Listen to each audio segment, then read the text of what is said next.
Moving. Ugh. It's almost always a headache, isn't it? It really is. But imagine moving your entire professional life, maybe even a team, or trying to set up a business in a place like Hong Kong. I mean, the sheer density, the pace. Right, and it's not just the move itself, it's the admin burden that follows. Finding a place, leases, getting furniture. Exactly. Setting up utilities, Wi-Fi, figuring out who to call if something breaks. All while you're probably jet-lagged and need to be, instantly be productive. That administrative drag, as you called it, that's really what we're digging into today. Okay. Our mission here is to look at how Hong Kong's flexible housing market is, well, stepping up to basically eliminate those hurdles. We're talking service departments, co-living spaces. The whole plug-and-play idea. Precisely. Yeah. How these options are becoming the go-to for new professional arrivals, especially for those extended stays, making life vastly simpler. So we're moving beyond the old model, the hunt for an unfurnished place, the multi-year lease.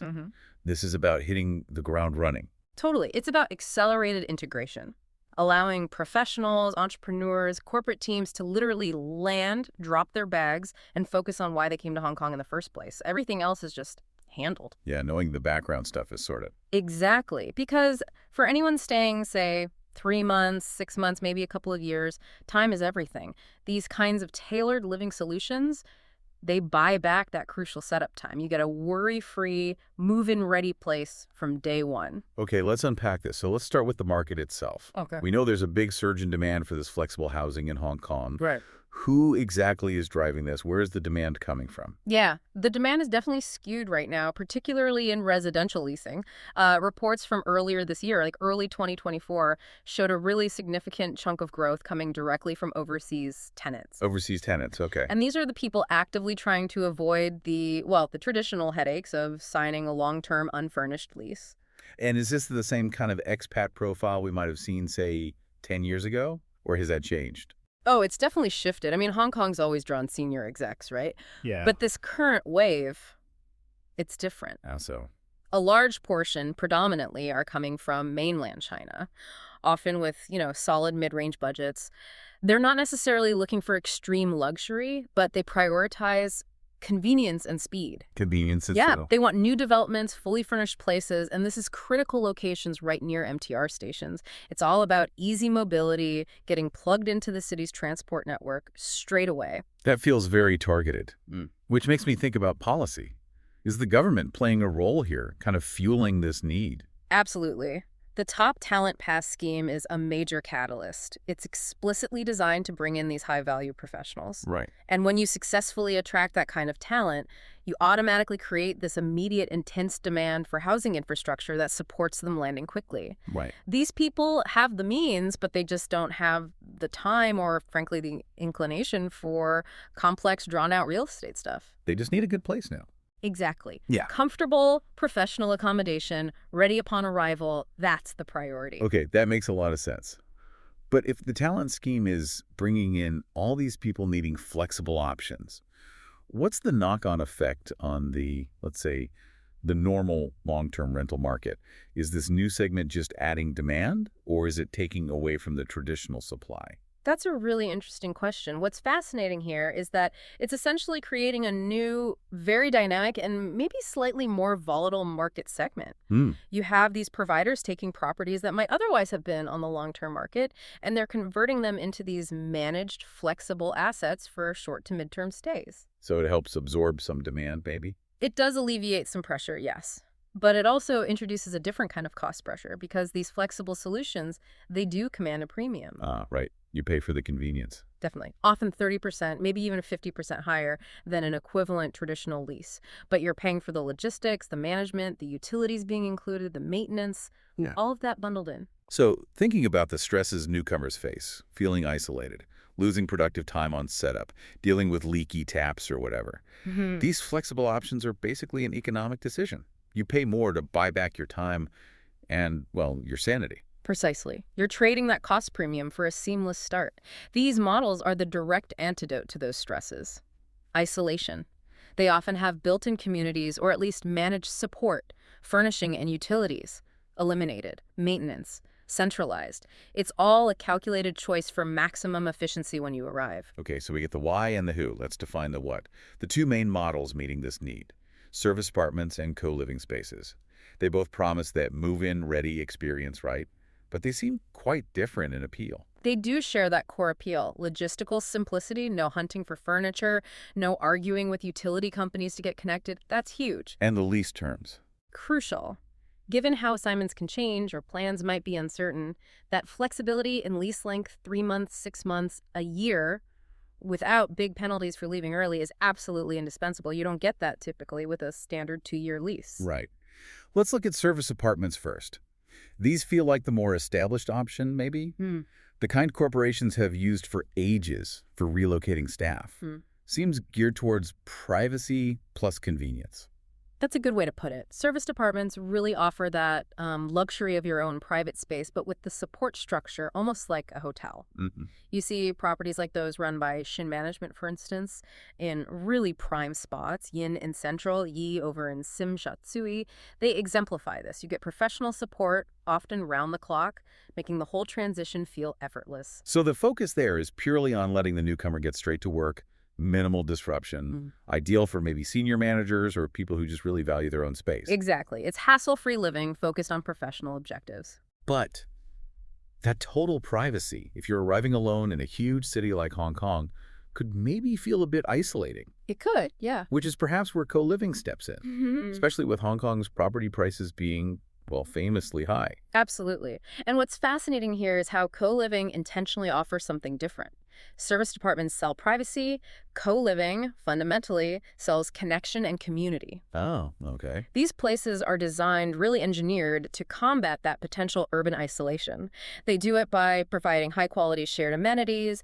Think big communal lounges, shared kitchens, maybe rooftop terraces. So it manages costs through sharing, but also kind of forces interaction. It encourages it, definitely. Often through organized activities, shared spaces.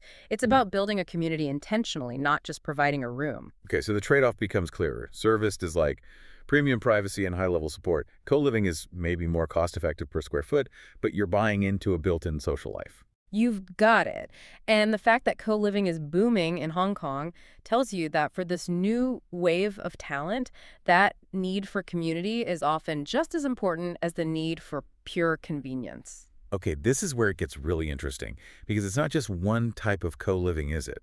The source material shows just how specialized this market has become. It seems like there's something for almost every niche, budget, and even personality type. Oh, absolutely. The providers have become really quite sophisticated. They're almost like community architects. Oh, so give us an example. Okay, take Utopia. They provide, fully furnished units, nice communal areas, standard stuff. But their real edge is this resident app they use. An app. Yeah. It's not just for paying bills or reporting a fault. It's specifically designed to coordinate and promote community activities. It might connect you with a neighbor who also wants to go hiking, or let you know about a potluck dinner. It's like a digital community manager. Huh, interesting. So technology enabling connection. Exactly. And you see something similar with Owl Square Co-Living. Their focus is maybe more on the economical, functional side of things, efficient spaces, bundled services like cleaning, Wi-Fi included. Makes sense. But they also have their own app. Again, yes, for controlling amenities, but explicitly for connecting with neighbors, too. So you're buying into a simplified lifestyle and an instant social network. So the tech integration is pretty common then. It's becoming a key feature, and the niches just keep developing. Think about the Nate in Simshatsui. They offer these really sleek, modern studios, but a big differentiator for them, especially in Hong Kong, What's that? pet-friendly options in some units. That caters to a very specific and actually quite high-demand need. Yeah, finding pet-friendly rentals can be tough anywhere, let alone there. Exactly. And they complement that with great communal areas lounges, a rooftop really designed for easy mingling and socializing. And what about people moving internationally? Maybe they want a brand they recognize. That's where players like Habit come in. You might remember them as Humlet. They operate globally. Right, I've heard of them. So if you're moving from, say, Singapore or Berlin, you might already know the brand. They offer a range of options, from private rooms in shared apartments to standalone units. And crucially, it's all-inclusive utilities, cleaning, providing that sense of predictability, and frankly, psychological comfort when you're making a big international move. That standardization must be appealing. But what about the other end of the scale? budget options. Oh, yeah, the market covers that too. Yeah. Look at Apple Dorm. They have locations in places like Sai Pun and Sham Shui Po. They're definitely targeting the more budget conscious and maybe students, interns, people on shorter assignments. What are they like? You get private rooms, but often with shared bathrooms to keep costs down. But even there, they still make an effort to build community.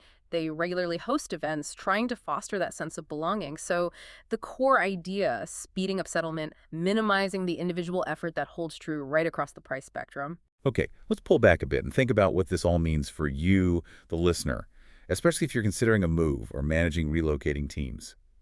These options, serviced apartments and co-living, they aren't just rentals in the old sense. No, none at all. They're more like high-speed logistical solutions. You're essentially paying a premium, maybe in direct cost, maybe in giving up some space or total privacy. But in return, you get this immediate, fully integrated setup. It lets you be productive, effective, settled, right from day one in what can be a really demanding city.